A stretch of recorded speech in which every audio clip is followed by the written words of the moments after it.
Imagine this. You are sitting on a gold mine, but you don't even know it. Your home could be worth far more than you think, and that untapped potential could be the key to unlocking a wealth building strategy that literally changes everything. But here's the kicker. Most people don't fully understand how to leverage their hidden value, and it's costing them every single day. Hi, I'm Todd Polke, a wealth strategist and investment coach who has helped thousands of people build multi-million-dollar investment portfolios and create true financial freedom. Today, what we're going to be talking about is literally one of the most powerful tools in property investing: equity. Now, you've probably heard the term before, but when it comes to equity, there are a lot of questions and even more fears. Can I afford to borrow against my home? What happens if the market drops? Is it really worth it to do it in the first place? And aren't I actually supposed to pay off my home? Why would I be drawing more equity out? Now, I get it. It's easy to get caught up in all the what ifs. But once you truly understand how equity actually works and how to use it the right way, you'll see that it's not about taking risks. It's about making strategic moves that work for you. Now, before we get into these fears, let's clarify what equity actually is.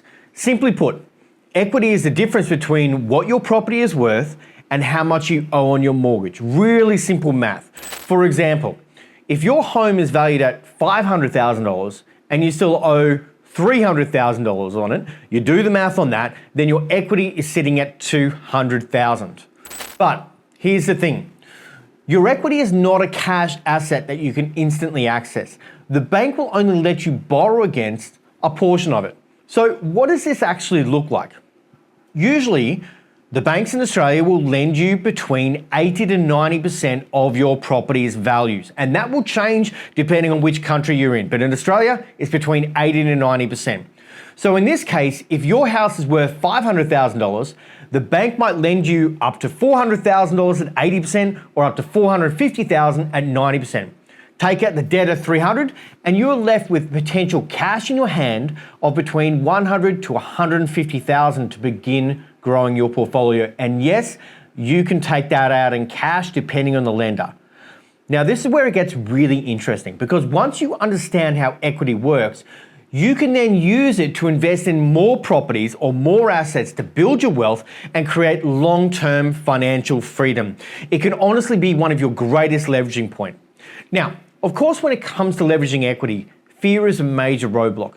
I've met countless people who are simply too afraid to take that first step, yet they're sitting on a gold mine. They could be so much further than where they are right now. It feels confusing, can be overwhelming, and I totally get it. The good news is, though, is that once you gain a clear understanding how equity works, most of those fears will disappear, or at least you can manage them.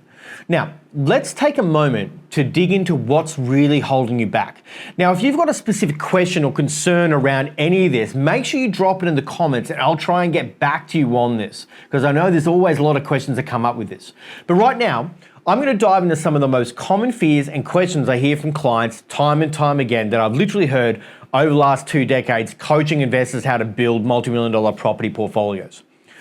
Question number 1, and this is a big one a lot of people ask: what if I can't afford the repayments?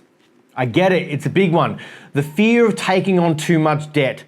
Now, we're taught all the way through our life that you should just pay off your debt. And that's what we're taught, the game we're supposed to play. But there's another game that the wealthy play. But if you don't know how to use your equity, the debt can feel like a heavy burden, especially if you're borrowing more money against your home. But here's the key. It's not just about borrowing, it's about having a solid strategy in place of what you're going to do with that equity once you take it.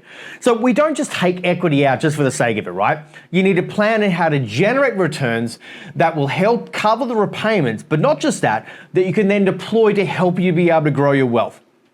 So, for example, if you borrow $100,000 against your equity to buy an investment property, you should make sure that the rent you receive from that property will cover at least a good chunk of the repayments, and then have a plan on how to neutralize the rest. When you're strategic, your debt becomes manageable. It can even work for you. Now, when I'm talking about this and we're making sure that you use that equity to cover the rest, I like to build wealth systems. And when I talk about building wealth systems, what I'm really talking about is, well, okay, we might buy a property and there's a negative cash flow associated to that for sure. But if we can then use that equity to go build some other income streams, we pigeon pair these two together and it creates your very own wealth system that not only neutralizes the cash flow in your portfolio, but helps you to continue accumulating asset on the way to creating financial freedom. Question number 2, what if I use too much equity and I can't actually pay it back? Now, this is a valid concern, especially when you're just starting out. The thing to remember here is to never over leverage yourself without a plan to pay it back.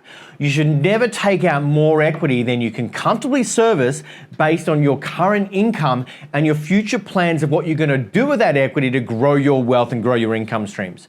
That's why it's essential to work with a financial expert who can help you not only assess how much equity you can safely access, but how to create a strategic plan to cover the costs and then pay it back. And let me tell you, paying principal interest over 30 odd years is not the most effective way. That is just you working for the bank, and you're never going to win the game of wealth working for the bank, that's for sure. A well-structured investment strategy will ensure you've got all of your bases covered and you don't end up trying to build wealth while trying to live on baked beans and rice. Now, I've been there, I've done that, and it sucks, and I don't want that for any of you. Our wealth building plan is designed to improve the quality of our life, not take away from it. Question number 3, can I really afford to borrow against my home? This question often comes up when people are unsure about their financial stability. It's a great question, but the answer is it depends on your situation. Borrowing against your own home should only be done if you have a clear plan to create returns, whether through rental income, capital gains, or even business profits. If you've been consistently building up your income and your savings and you have a clear path forward, borrowing against your equity is just a tool to help you take the next step in your wealth building journey. But doing that without knowing your numbers and potential consequences is just gambling, and investors don't gamble. We make decisions based on facts, figures, and due diligence. If you found this video helpful, be sure to hit the like button and subscribe to access more content just like this. And if you want to know how millionaire property investors structure their lending, make sure you check out the next video. Thanks for tuning in, and remember, the more you understand your equity, the more power you'll have to make it work for you.